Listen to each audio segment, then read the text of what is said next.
what was so fitting too was that same weekend when the movie came out, Amanda was here. We watched the movie in theaters, and we also played a Crash Bandicoot game together, which was Crash Tag Team Racing. It's Valentine's Day weekend again. Well, not anymore. It's Family Day in Canada. We watched the Sonic movie last night, and I'm playing Crash 2, Cortex Strikes Back. Something seems very familiar going on about that. Oh well. I guess we'll just have to beat Neo Cortex and then grab the last gem. I was such a fool. I shouldn't have done that.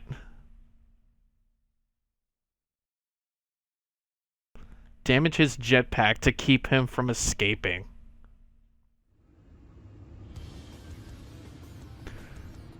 Right, I was talking about this.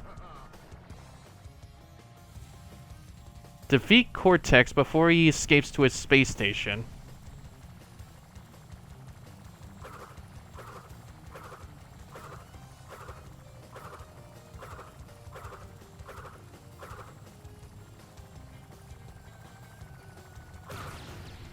Alright, that's one hit.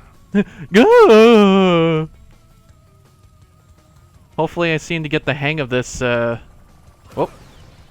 Yeah, hopefully I seem to get the hang of this. Whoa. Did he actually get hit by one of the mines there?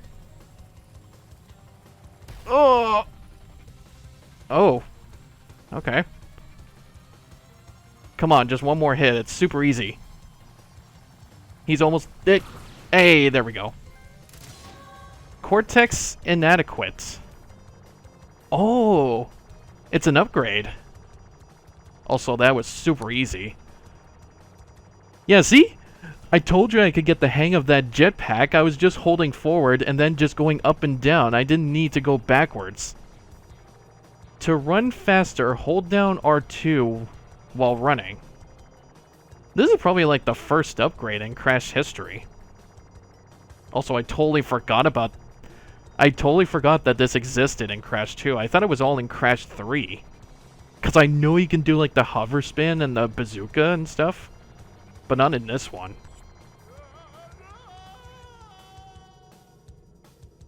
You haven't seen the last of me, Crash Bandicoot. You haven't seen the last of me!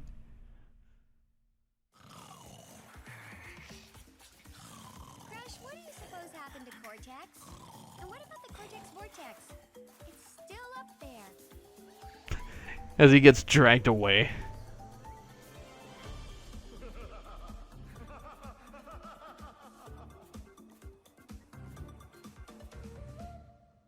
Yep, yeah, even though we defeated Cortex, he still gets away on his space station.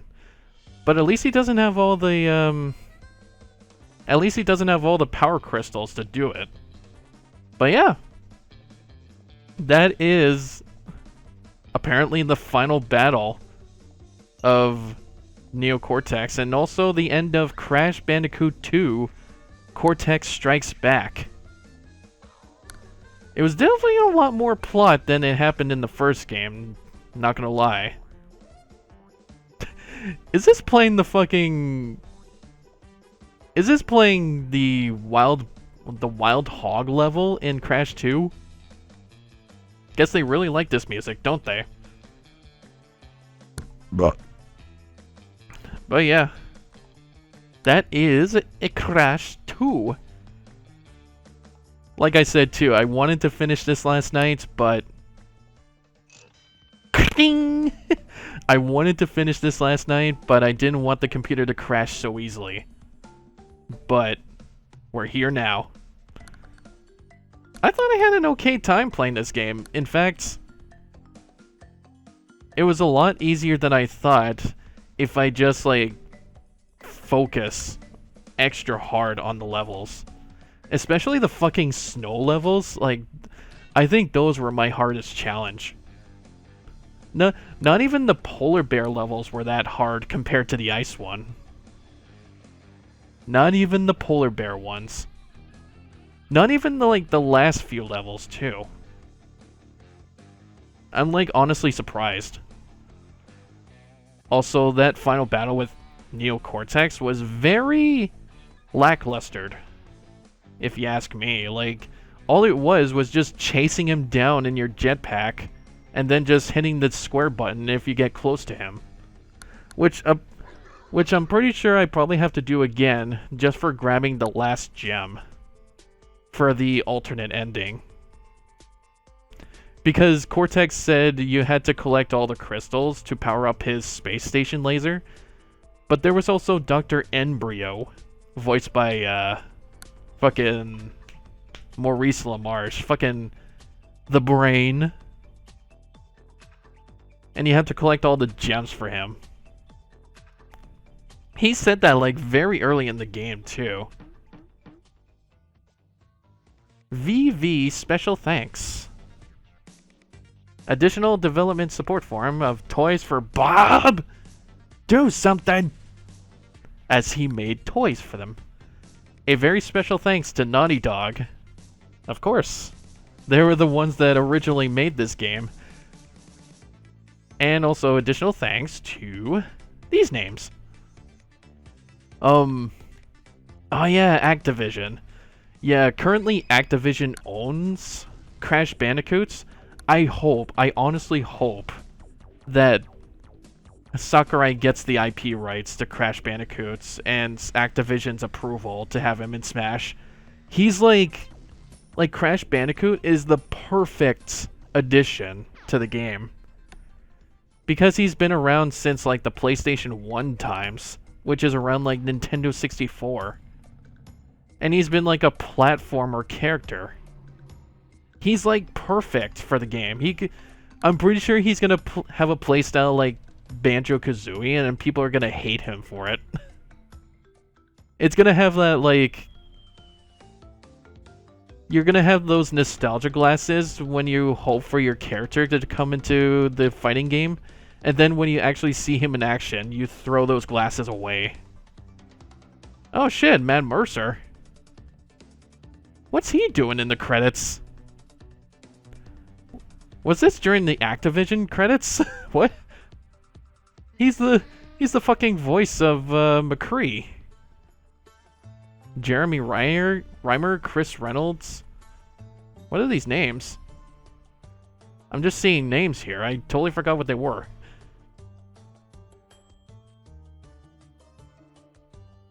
Max Vizard.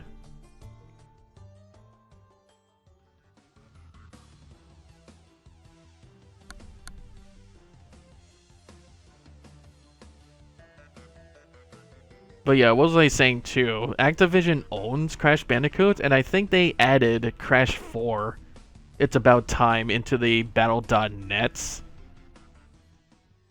Like the Battle.net app.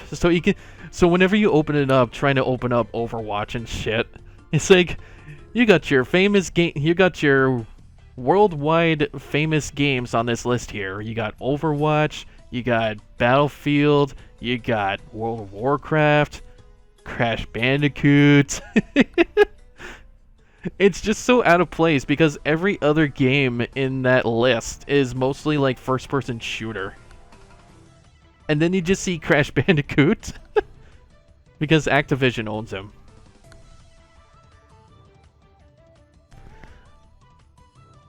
I keep hearing like hints too, like besides Crash Bandicoots, I hear like Ryu from Strider. No, not Strider. Well, actually, is it Strider? From, yeah, I think it is Strider. It's like this Ryu character. No, it's not Strider.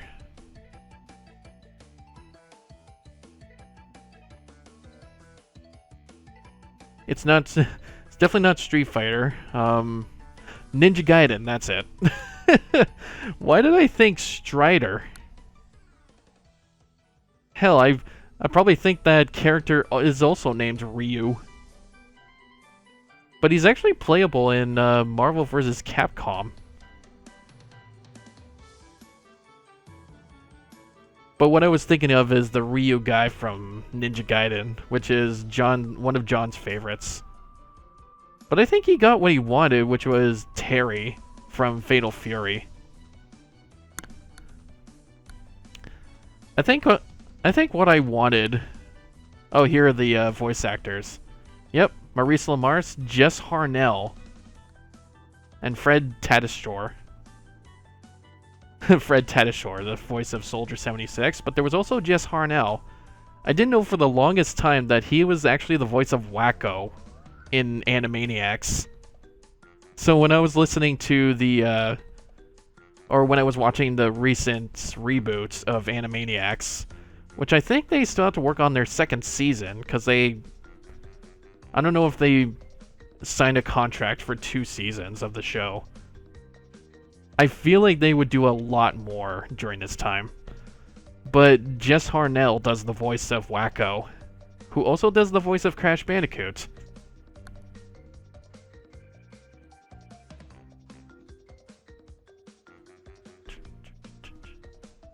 Yeah, what did I wanted through the Fighter Pass as well? I think it was Banjo and Kazooie. I remember watching that during E3. This was during work as well. And I don't think there was a lot of people at the studio, and I was listening to it. And I almost cried at the studio just seeing him in the fighting game. And seeing him back after, like, what? When was the last Banjo-Kazooie game they had? Banjo-Kazooie games. Banjo-Kazooie Nuts and Bolts, which is 2008. That is what? 2008. 1, 2, 3, 4. Oh no, 1, 2, 3. Yeah, like 13 to 12 years ago since his last appearance in anything. Except maybe for that Sea of Thieves DLC that they added. Like, it was a cosmetic for your pirate ship. Which I still want to get that. Just to have friends to play with. Like, have a real pirate crew. No bandicoots were harmed in the creation of this game. Don't worry. Don't worry. We won't tell. Okay. So now I'm pretty sure we can go into Piston and Away and get all the boxes for this one. And then do the secret ending. But what was I wanted to just say? Banjo-Kazooie, yeah. The Sea of Thieves, like, I wanted to get it so that I can, like, I wanted to make, like, an SMP server for all of us on Discord. That's really what I wanted to, like, do for a while, just to, like, casually have fun with them. Like, they introduced me into, like, a mod for Minecraft, which was, like, a Pixelmon mod, and it was, like, the best shit I've ever had for, like, a few weeks. Like, I think that's what got me into hurting my eyes. Like, totally. Clear gems often appear at the end of death routes. That's right, I'm not supposed to, like, die until a death platform. Right, okay. Well, let's see what we can do.